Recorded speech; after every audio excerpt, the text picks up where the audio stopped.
L'invité de Smart Impact, c'est Bastien Le Bouhellec. Bonjour. Bonjour. Bienvenue, vous êtes le directeur d'Oléosan, entreprise qui a été créée en 2018. C'est quoi Oléosan ?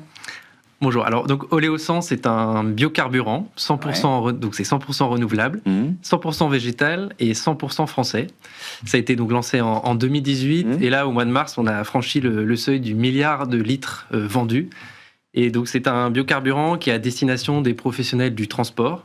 Donc, à destination de ce qu'on appelle les flottes captives, donc principalement transport routier, ferroviaire, et puis qui est distribué avec un schéma logistique dédié, c'est-à-dire qu'on va installer des cuves chez nos clients et on va nous-mêmes faire l'approvisionnement. C'est une filiale du groupe Avril, c'est ça ? Oui, c'est une filiale du groupe Avril, donc ça fait partie de Cepol, qui est une filiale du groupe Avril. Et donc, juste pour resituer, Avril, c'est un groupe français qui a été fondé il y a 43 ans par les agriculteurs dans un modèle qui était assez pionnier à l'époque, avec des agriculteurs en fait, qui ont mis, via des cotisations volontaires obligatoires, de l'argent pour monter une filière. Et en fait, le groupe aujourd'hui est toujours assez et reste autour de cette filière et va l'intégralité des résultats va être réinvestie dans la filière. Il n'y a pas de dividendes qui sont redistribués. Alors, ce carburant, il est fait à base de quoi ? Comment il est fait ? Alors, c'est un biocarburant qui est fait à base de colza. Ouais.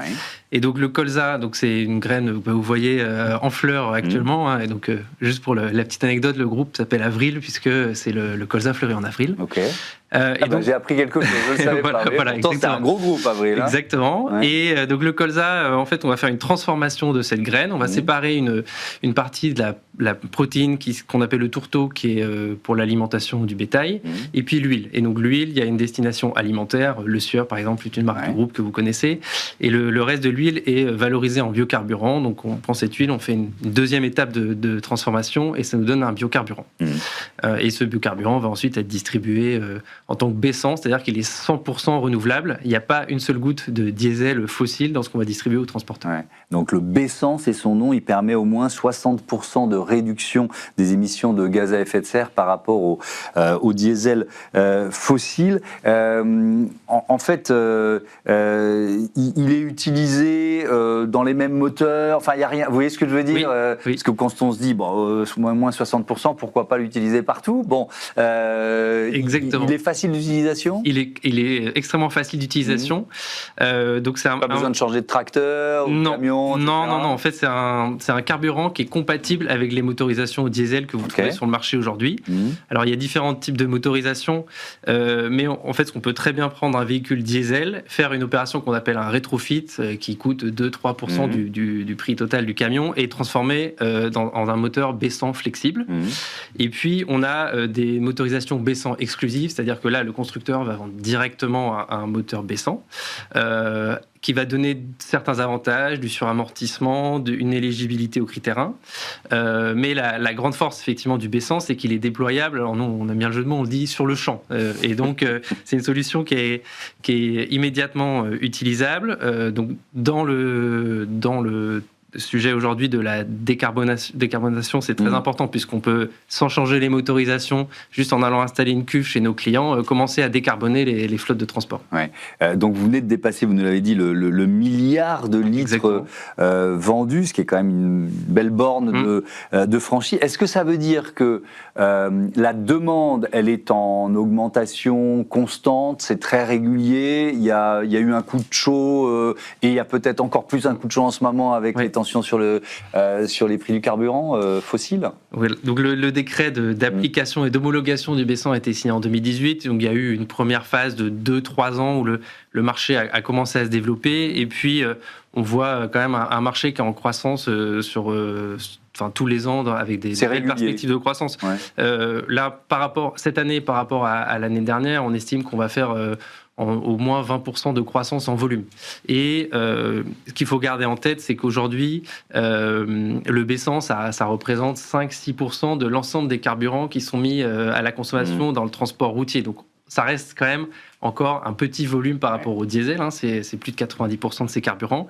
Donc, c'est un marché en croissance et un marché avec du potentiel de croissance dans les années à venir. Et alors, parlons d'argent, est-ce qu'il coûte moins cher et surtout, est-ce qu'il fluctue moins, j'espère qu'il n'est pas sensible au marché des hydrocarbures, sinon c'est pas logique. Alors le B100, donc effectivement, nous ce qu'on vend, c'est un produit qui est compétitif par rapport au gasoil. Dans le contexte actuel, on est beaucoup plus compétitif que le gasoil, effectivement.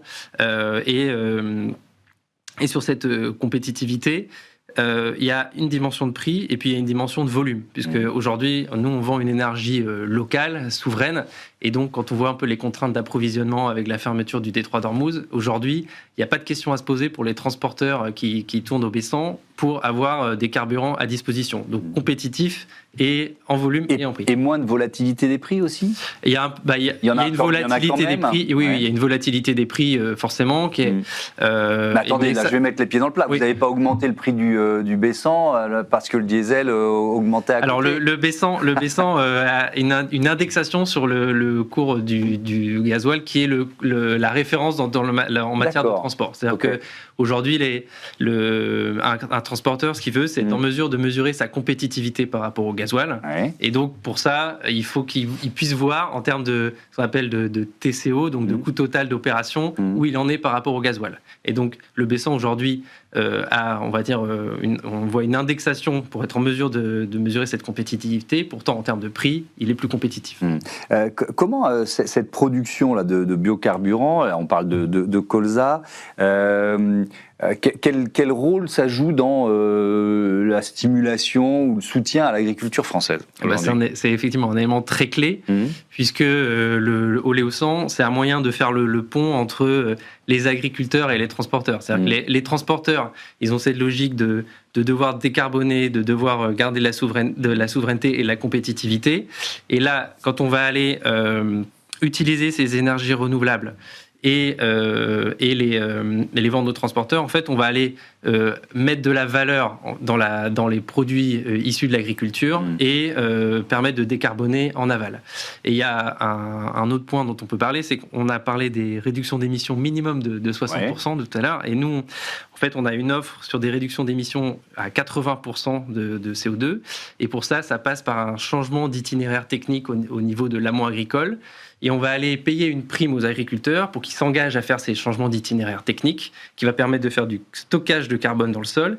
Et ensuite, on va aller, pour les transporteurs qui sont déjà au B100, leur permettre d'avoir une offre qui soit beaucoup plus décarbonée que la première. Et donc, ainsi de suite, avec des engagements Scope 1, Scope 2 qui visent à décarboner de plus en plus, permettent d'avoir une trajectoire de décarbonation qui soit croissante. Avec une autre question, qui est la concurrence entre guillemets avec la production alimentaire, c'est-à-dire que les agriculteurs ne sont pas là pour faire du carburant au départ, ils sont là pour nous nourrir et nourrir les animaux. Exactement, mais donc, et c'est là où on voit que aujourd'hui c'est un sujet qui remonte assez souvent, mais enfin, on peut le dire très clairement, il n'y a pas de concurrence entre faire du B100 et nourrir les hommes ou nourrir les animaux. Puisque, comme je le disais tout à l'heure, dans une graine de colza, et ça c'est un ratio qui est immuable, il y a 55% de protéines, 45% d'huile.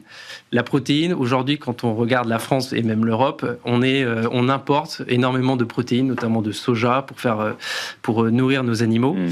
Grâce à la culture du colza qui est un peu plus déployée en France que dans certains autres pays et au B100 qui est mis en place, le taux d'indépendance protéinique, il est 20% plus élevé en Europe que dans le reste de l'Union européenne. C'est 55%. 20% de plus en France que dans le reste de l'Union européenne. C'est 55% d'indépendance protéinique pour les animaux en France, 35% dans le reste de l'Union européenne. Et donc ça vient parce que il y a une coproduction entre la protéine et les huiles qui vont servir à faire les biocarburants. Le deuxième point à avoir en tête, c'est que l'usage huile alimentaire est toujours servi en priorité. Aujourd'hui, on est sur les huiles alimentaires dans un marché qui est mature, il y a assez peu de croissance de la demande, et donc tout ça va venir s'équilibrer en fait entre les débouchés animaux, les débouchés alimentation humaine et les débouchés énergie. Vous êtes boosté par les réglementations, qu'elles soient françaises ou européennes aujourd'hui ? Alors la réglementation, c'est effectivement un moyen d'aller accélérer cette décarbonation. Donc C'est principalement fait au niveau européen, avec notamment le Green Deal, donc qui vise à réduire de 55% les émissions 2030 par rapport à 2005. Et ensuite, toutes les transpositions qui sont faites au niveau français. Et donc ça va être une obligation de décarbonation sur les carburants qui sont vendus. Et de l'autre côté, il y a aussi les obligations de décarbonation ou de reporting, on dit CSRD, pour les clients des transporteurs, donc on appelle les chargeurs, qui ont aussi des obligations de décarbonation. Les constructeurs ont aussi des obligations de décarbonation. Et donc tout ça va dans le même sens pour aller permettre de répondre à l'ensemble de ces obligations. Et alors ces biocarburants, on va commencer à pouvoir plus les utiliser aussi dans nos voitures pour les particuliers? Alors dans les voitures, c'est un petit peu différent, puisque aujourd'hui, il y a un maximum technique d'incorporation qu'on appelle le blend wall en termes techniques. Mais si vous faites le plein avec votre voiture diesel, vous voyez une petite pastille marquée B7, c'est-à-dire qu'il y a 7% de biocarburant dans le gasoil qui est distribué.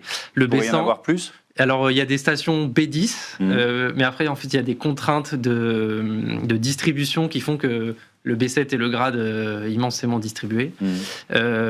Le B100, en fait, il est fléché vers ce qu'on appelle les flottes captives. Donc, c'est un moteur homologué, un système une logistique, un système de distribution spécifique. C'est-à-dire que vous voyez très peu les transporteurs aller faire le plein à la pompe. Ils ont leur propre cuve, que ce soit du gasoil avant ou que ce soit du B100 aujourd'hui, dans leur dépôt. Et ils vont faire le plein, dans leur dépôt. Merci beaucoup, Bastien Le Bouhellec. À bientôt sur Bismart for Change. On passe tout de suite à notre rubrique Transitions urbaines. On part à Lille avec Alexandre Hervaux et son invité.